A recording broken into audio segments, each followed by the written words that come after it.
नमस्कार, मैं doctor Santosh Kumar, Kolkata orthopaedic surgeon. मैं मोमेंटम ऑर्थो केयर का फाउंडिंग एवं डायरेक्टर हूँ।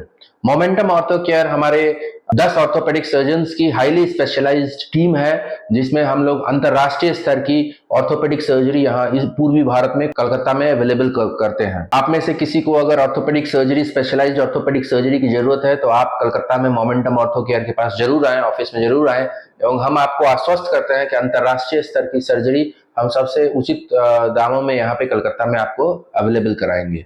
तो इसके पहले भी हमने कई एक सब्जेक्ट्स पे वीडियोस किए हैं, ऑर्थोपेडिक ट्रीटमेंट्स पे वीडियोस किए हैं। ये वीडियोस का उद्देश्य है कि आप अपने डिजीज को समझ सकें और सटीक जगह पे जा सकें ट्रीटमेंट के लिए। तो आज जिस चीज पे हम लोग बात करेंगे वो है घुटने के लिगामेंट और कार्टिलेज इंजुरीज, जिसे हम स्पोर्ट्स इंजुरीज बोलते हैं। मतलब घुटना हमारे शरीर का सबसे बड़ा ज्वाइंट है। घुटना हमारे शरीर का सबसे बड़ा ज्वाइंट है। ये दो हड्डियों का संधि स्थल है, थाई बोन और शिन बोन। इसके दोनों साइड में दो कोलेटरल लिगामेंट्स हैं, जिसे हम कोलेटरल लिगामेंट्स बोलते हैं। जो भीतर की तरफ है उसे मीडियल कोलेटरल बोलते हैं, और बाहर की तरफ है उसे लैटरल कोलेटरल लिगामेंट बोलते हैं। ये कोलेटरल लिगामेंट ज्वाइंट से बाहर है, और ज्वाइंट के भीतर दो लिगामेंट होते हैं जिसे कि क्रूसिएट लिगामेंट बोलते हैं।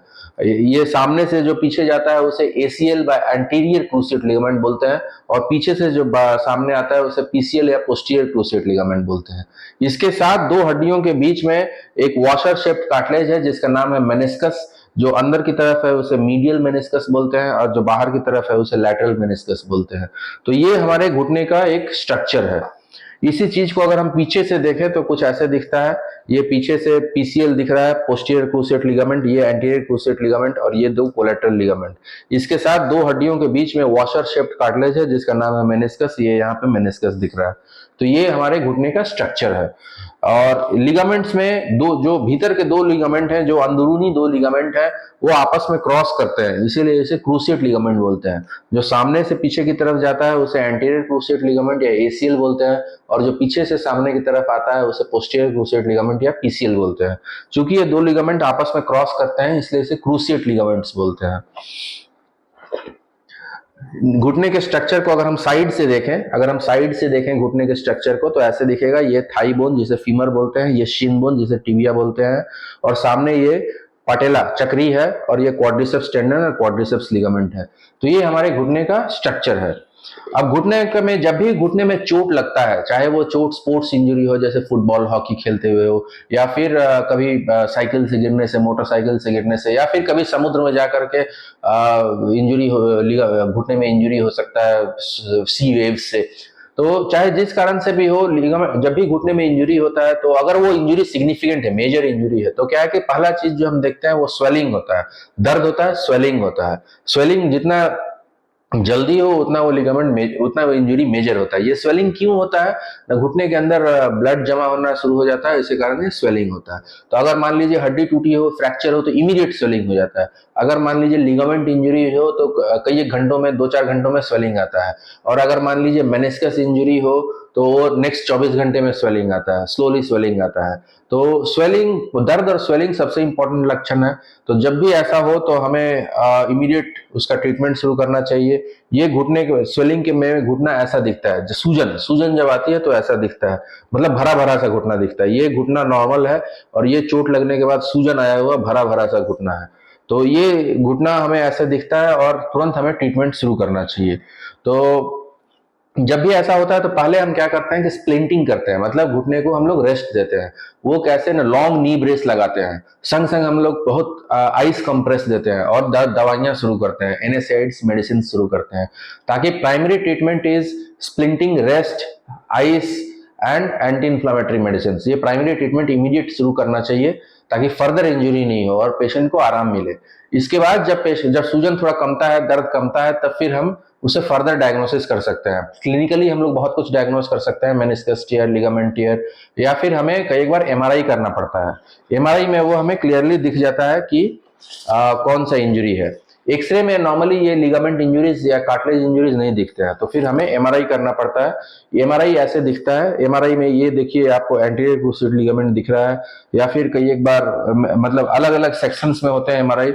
उसमें पीसीएल दिखता है, उसमें मेनिस्कस दिखता है। तो ये सारी चीजें हमें एमआरआई में दिख जाती हैं।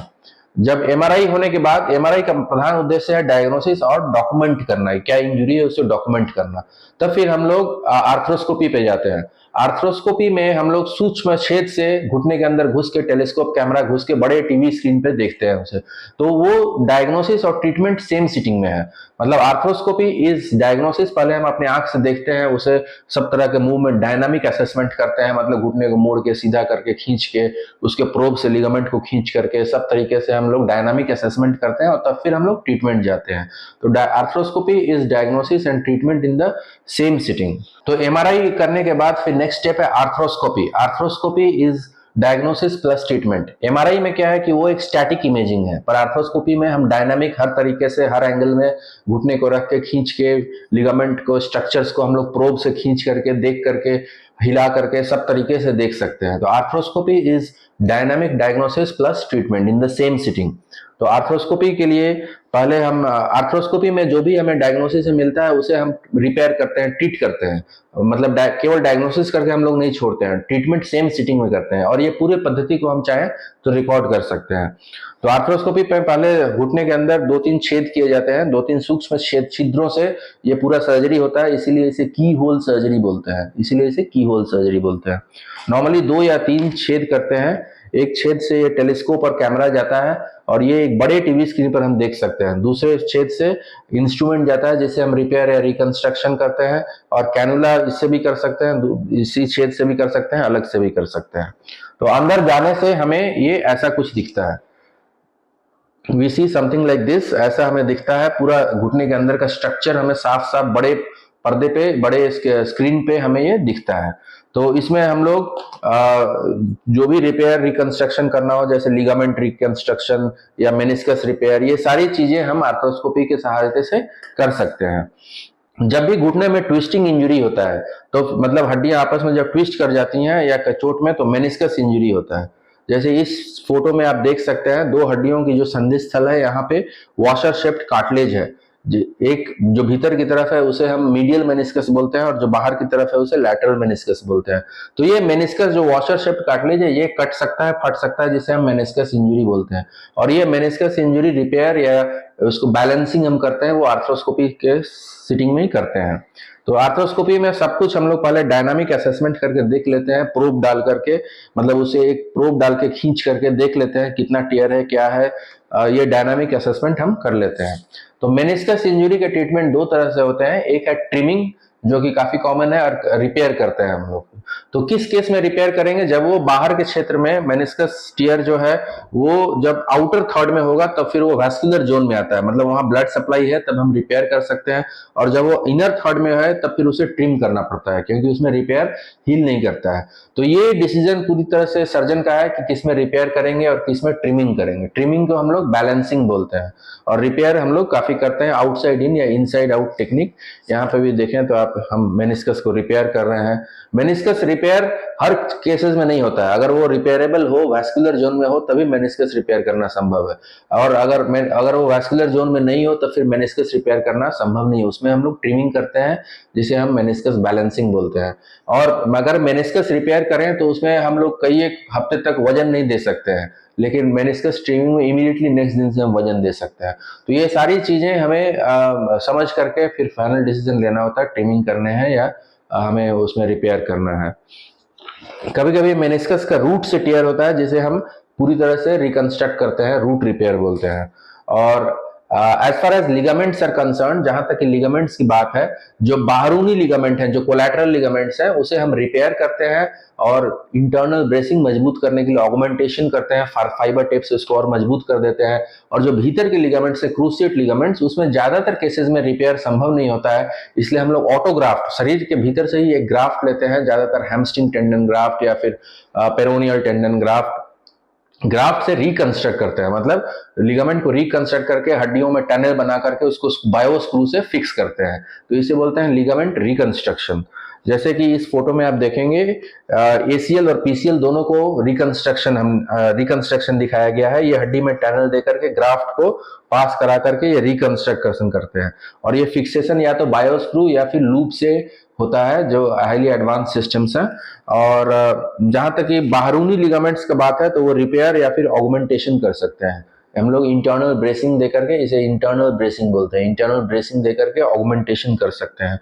इंटरनल ब्रेसिंग एसीएल में भी होता है, ये इंटरनल ब्रेसिंग है एसीएल में, जिसमें हम लोग फाइबर टेप या कॉर्ड से उसको ऑगमेंटेशन करते हैं।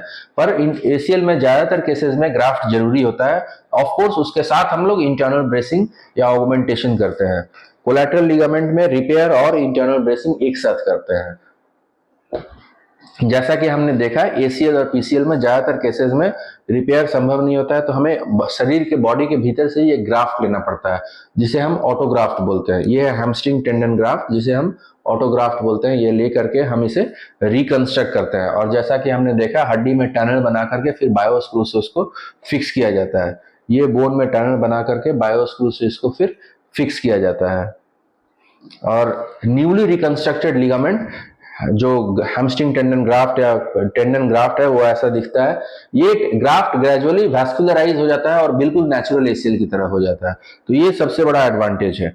ये हमारा आर्थ्रोस्कोपी सेटअप है जहां पर हम ये ऑपरेशन करते हैं। और ये न्यूली रिकंस्ट्रक्टेड लिगामेंट जो टेंडन है वो एकदम ब्राइट ग्लिसनिंग व्हाइट शाइन करते रहता है, और कुछ महीनों में फिर इसमें वैस्कुलराइजेशन आ जाता है। कुछ महीनों में फिर ये वैस्कुलर हो जाता है, ब्लड सप्लाई इसकी आ जाती है वापस, और ये नॉर्मल नेचुरल एसीएल की तरह बिल्कुल हो जाता है। तो आर्थ्रोस्कोपी में पहले हम लोग डायग्नोसिस करते हैं। ये जैसे कि आर्थ्रोस्कोपी में हम देख सकते हैं ये टूटा हुआ लिगामेंट है और ये न्यूली रिकंस्ट्रक्टेड लिगामेंट है एसीएल। तो ये ऑपरेशन के पहले, ये ऑपरेशन के बाद। तो arthroscopy is diagnosis plus treatment. और जैसा कि हमने देखा कि स्पोर्ट्स इंजुरीज, लिगामेंट इंजुरीज, घुटने में हम लोग रेगुलर ट्रीटमेंट करते हैं। अतः आप जहां भी हो, जहां भी आपको हो, आप आपके दोस्त या आपको किसी को भी आपके परिवार में अगर ये लिगामेंट रिकंस्ट्रक्शन की सर्जरी की जरूरत है तो आप निसंकोच कलकत्ता आए, मोमेंटम ऑर्थो केयर में आए। हम आपको अंतर्राष्ट्रीय स्तर की सर्जरी सबसे इकोनॉमिकल प्राइसेस में अवेलेबल कराएंगे, और आने जाने के लिए और जो भी आपकी सहायता की जरूरत है वो सब कुछ हम आपको करेंगे। तो आपके अगर कोई डाउट्स हैं तो आप हमें व्हाट्सएप कर सकते हैं 6289962271, या फिर ईमेल कर सकते हैं santdr@gmail.com।